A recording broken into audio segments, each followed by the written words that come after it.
क्या आपने कभी सोचा है कि कुछ लोग बहुत जल्दी अमीर क्यों बन जाते हैं, जबकि कुछ लोग पूरी जिंदगी मेहनत करने के बाद भी पैसों की तंगी में ही जीते हैं? क्या सिर्फ मेहनत से अमीरी आती है या इसके पीछे कोई सीक्रेट फॉर्मूला है? अगर मैं आपको बताऊं कि सिर्फ एक किताब ने मेरी पूरी सोच बदल दी, और अगर आपने इस वीडियो को पूरा देखा, तो आप भी अपनी फाइनेंशियल लाइफ को पूरी तरह बदल सकते हैं। ये सिर्फ बुक समरी नहीं, बल्कि आपके लिए एक मास्टर गाइड है, जिससे आपको ऐसे एक्शनेबल स्टेप्स मिलेंगे जिन्हें अपनाकर आप सच में अमीर बनने की राह पर बढ़ सकते हैं। लेकिन यहां एक और खास बात है। हमारी चैनल कैज़न ऑडियो पर आपको सिर्फ ऑडियो कंटेंट मिलेगा। क्यों? क्योंकि अमीर बनने का सबसे पहला स्टेप है फोकस। आज के समय में विजुअल कंटेंट ने हमारा ध्यान भटका दिया है, लेकिन अगर आपको सच में फाइनेंशियल सक्सेस चाहिए, तो आपको गहराई से सीखना और समझना होगा। इसलिए मैंने तय किया है कि मेरा कंटेंट सिर्फ ऑडियो फॉर्म में रहेगा, ताकि आप बिना किसी डिस्ट्रैक्शन के ध्यान से सीख सकें और अमल कर सकें। तो बने रहिए अंत तक, क्योंकि ये वीडियो आपके पैसे कमाने और इन्वेस्ट करने के तरीके को पूरी तरह बदल सकता है। किताब की मुख्य थीम 2 सोच, 2 रास्ते। रिच डैड पुअर डैड कोई साधारण किताब नहीं, बल्कि एक माइंडसेट शिफ्ट है। इसमें रॉबर्ट कियोसाकी ने अपनी जिंदगी के 2 अहम रोल मॉडल्स को शेयर किया है, पुअर डैड और रिच डैड। पुअर डैड, गरीब पिता, ये रॉबर्ट कियोसाकी के असली पिता थे। वो एक सरकारी नौकरी में थे और हमेशा यही मानते थे कि अच्छे नंबर लाओ, अच्छी जॉब पाओ, और नौकरी ही सबसे अच्छा तरीका है पैसा कमाने का। उनका पूरा ध्यान नौकरी और सुरक्षित भविष्य पर था, लेकिन उन्हें पैसों के बारे में सही ज्ञान और समझ नहीं थी।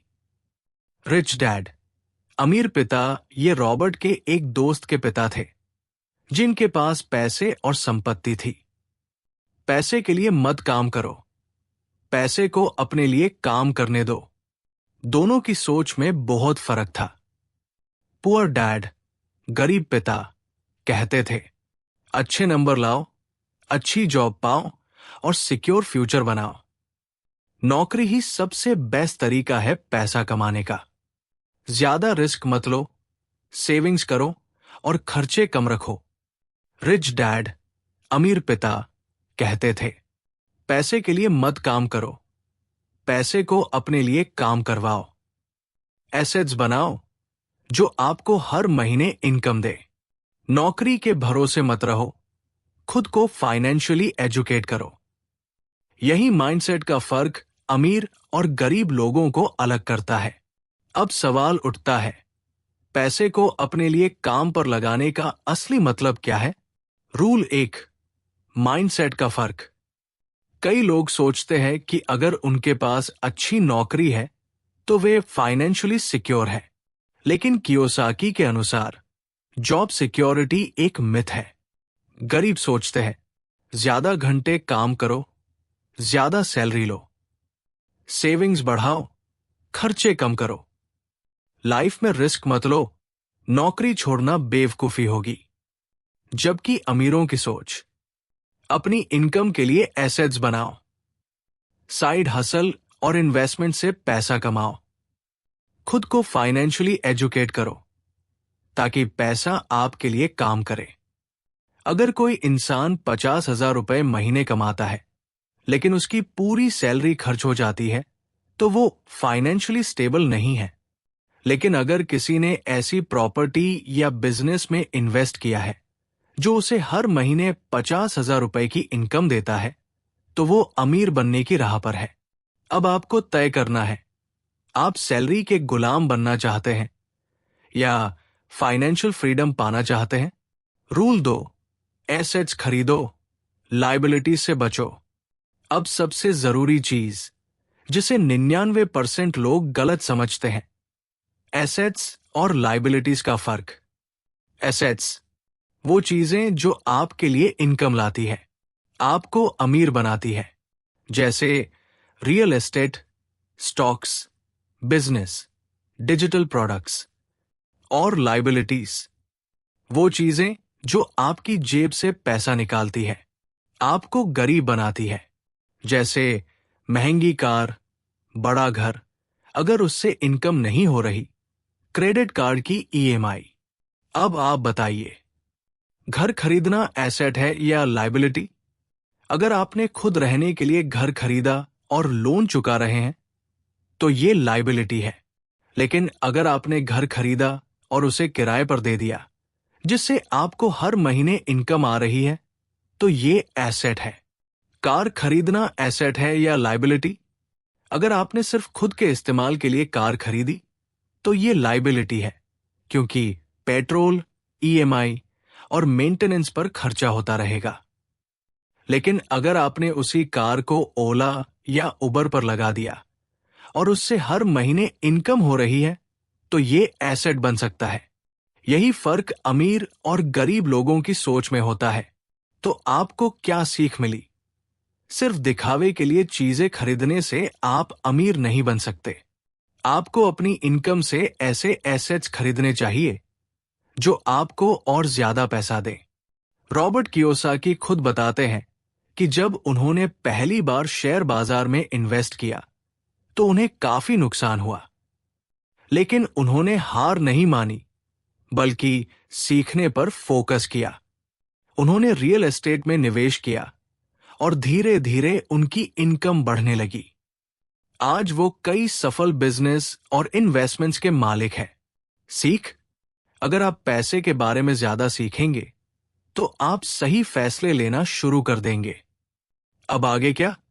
अब तक आपने सीखा कि अमीर और गरीब की सोच में क्या फर्क है, कैसे एसेट्स आपको अमीर बना सकते हैं, कैसे लाइबिलिटीज आपको गरीब बनाती है। लेकिन असली सवाल, अब आपको क्या करना चाहिए? पार्ट 2 में हम आपको देंगे फाइनेंशियल एजुकेशन का महत्व, इन्वेस्टमेंट की सही स्ट्रेटेजी, एक्शनेबल स्टेप्स जो आपको आज से ही अपनाने चाहिए। अब आपको अमीर और गरीब की सोच का फर्क पता चल गया होगा। आपने ये भी समझ लिया कि एसेट्स और लाइबिलिटीज क्या होती है और आपको कौन सी चीजें अमीर बना सकती है। अब इस पार्ट में हम जानेंगे आगे के एक्शनेबल स्टेप्स की। रूल 3, फाइनेंशियल एजुकेशन लो, पैसे के बारे में सीखो। फाइनेंशियल एजुकेशन क्यों जरूरी है? कैसे पैसा काम करता है और कहां इन्वेस्ट करना चाहिए? वो एक्शनेबल स्टेप्स जो आपको आज से ही अपनाने चाहिए। अगर आप इन स्टेप्स को फॉलो करते हैं, तो आने वाले कुछ सालों में आप फाइनेंशियल फ्रीडम के रास्ते पर होंगे। तो बिना समय गवाए आइए शुरुआत करते हैं। 1, फाइनेंशियल एजुकेशन क्यों जरूरी है? रॉबर्ट कियोसाकी कहते हैं कि स्कूल हमें पैसे के बारे में कुछ नहीं सिखाता। हम पढ़ाई करके डॉक्टर, इंजीनियर, वकील बन सकते हैं, लेकिन पैसा कैसे कमाएं, कैसे बचाएं और कहां इन्वेस्ट करें, ये कोई नहीं सिखाता। गरीब और मिडिल क्लास क्या करते हैं? सिर्फ नौकरी पर निर्भर रहते हैं, खर्च बढ़ाते रहते हैं, लाइबिलिटीज खरीदते रहते हैं। और अमीर क्या करते हैं? फाइनेंशियल एजुकेशन लेते हैं, एसेट्स बनाते हैं, नए इन्वेस्टमेंट के तरीके सीखते हैं। अगर आप अमीर बनना चाहते हैं, तो सबसे पहले खुद को फाइनेंशियली एजुकेट करें। अब सवाल आता है, कैसे सीखें? फाइनेंशियल एजुकेशन के 3 आसान तरीके। 1, अच्छी फाइनेंशियल किताबें पढ़ें, जैसे rich dad poor dad, the millionaire next door. 2, online course करें, stocks, real estate, business, crypto आदि पर। 3, रियल लाइफ में अप्लाई करें, छोटे छोटे इन्वेस्टमेंट से शुरुआत करें। जो लोग पैसे के बारे में सीखने में समय लगाते हैं, वही आगे चलकर अमीर बनते हैं। 2, पैसे को काम पर कैसे लगाएं? अमीर लोग पैसा कमाने के लिए समय बेचते नहीं, बल्कि पैसे से पैसा कमाते हैं। रूल 4, एक से ज्यादा इनकम सोर्स बनाओ। अगर आप सिर्फ एक इनकम सोर्स, जॉब, पर निर्भर है, तो ये बहुत बड़ा रिस्क है। कैसे करें? पार्ट टाइम बिजनेस या फ्रीलांसिंग शुरू करें। स्टॉक्स और इंडेक्स फंड्स में इन्वेस्ट करें। डिजिटल एसेट्स जैसे ब्लॉग, यूट्यूब, डिजिटल प्रोडक्ट्स पर काम करें। रूल 5, छोटे छोटे इन्वेस्टमेंट से शुरुआत करो। बहुत से लोग सोचते हैं कि इन्वेस्टमेंट के लिए बहुत सारे पैसे चाहिए, लेकिन ऐसा नहीं है। बेस्ट इन्वेस्टमेंट ऑप्शंस: स्टॉक्स और इंडेक्स फंड्स। अगर आप बिजनेस शुरू नहीं कर सकते तो पहले स्टॉक्स में इन्वेस्ट करें। इंडेक्स फंड्स में निवेश करके आप लॉन्ग टर्म वेल्थ बना सकते हैं। रियल एस्टेट: रॉबर्ट कियोसाकी खुद रियल एस्टेट से अमीर बने। किराए पर दी गई प्रॉपर्टी एक शानदार एसेट बन सकती है। डिजिटल एसेट्स जैसे ब्लॉगिंग, यूट्यूब, डिजिटल प्रोडक्ट्स। आज के समय में डिजिटल बिजनेस से बहुत पैसा कमाया जा सकता है। ब्लॉग, यूट्यूब चैनल या डिजिटल कोर्स से निष्क्रिय आय, पैसिव इनकम बनाई जा सकती है। बिजनेस और साइड हसल: अपनी जॉब के साथ कोई साइड बिजनेस शुरू करें। अमीर बनने के लिए सिर्फ एक इनकम सोर्स पर निर्भर मत रहें। जिस भी फील्ड में आपकी रुचि है, वहां धीरे धीरे इन्वेस्टमेंट करना शुरू करें। पैसा तभी बढ़ेगा जब आप उसे सही जगह लगाएंगे। रूल 6, अपने खर्चों पर कंट्रोल करो। अगर आपकी सैलरी 25,000 रुपए है और आप 25,000 रुपए ही खर्च कर देते हैं, तो आप कभी अमीर नहीं बन सकते। कैसे करें? हर महीने अपनी इनकम का 20 से 30% सेव करें। अनावश्यक खर्चों को कम करें। बजट बनाकर खर्च करें और सेविंग्स को पहले रखें। अब बात करते हैं प्रैक्टिकल एक्शन प्लान की, जिसे आप आज से ही अपनी जिंदगी में लागू कर सकते हैं। स्टेप 1, खर्चों पर कंट्रोल करें। जरूरत से ज्यादा खर्च करने की आदत छोड़ें। हर महीने अपनी इनकम का 20 से 30% सेव करें। स्टेप 2, एक से ज्यादा इनकम सोर्स बनाएं। Freelancing, YouTube, blogging, digital products पर फोकस करें। पार्ट टाइम बिजनेस या इन्वेस्टिंग की शुरुआत करें। स्टेप 3, एसेट्स खरीदे, लायबिलिटीज नहीं। घर, कार और महंगे गैजेट्स को तभी खरीदे जब वे आपकी इनकम बढ़ा रहे हों। अगर कोई चीज आपकी जेब से पैसा निकाल रही है, तो उसे खरीदने से पहले 2 बार सोचें।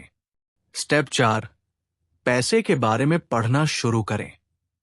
हर महीने एक फाइनेंशियल बुक पढ़ें। फाइनेंशियल कोर्सेज में इन्वेस्ट करें। स्टेप 5, छोटे छोटे इन्वेस्टमेंट से शुरुआत करें। शेयर बाजार में 500 से 1,000 रुपए से शुरुआत करें। Real estate, stocks, digital assets, किसी भी एक क्षेत्र में फोकस करें। अगर आप इन स्टेप्स को फॉलो करेंगे, तो धीरे धीरे आपकी फाइनेंशियल स्थिति बदलने लगेगी। आज आपने क्या सीखा? अमीर और गरीब की सोच में क्या फर्क होता है? एसेट्स और लायबिलिटीज क्या होती है? कैसे पैसा कमाना नहीं, बल्कि उसे सही तरीके से इन्वेस्ट करना जरूरी है। एक्शनेबल स्टेप्स जो आपको फाइनेंशियल फ्रीडम की ओर ले जाएंगे। अब आप बताइए, आप अपनी फाइनेंशियल जर्नी कहां से शुरू करने वाले हैं? कमेंट में बताएं। अगर आपको यह वीडियो पसंद आया तो लाइक करें, शेयर करें और चैनल को सब्सक्राइब करना न भूलें। याद रखें, आज का छोटा सा कदम आपके फाइनेंशियल फ्रीडम की शुरुआत हो सकता है।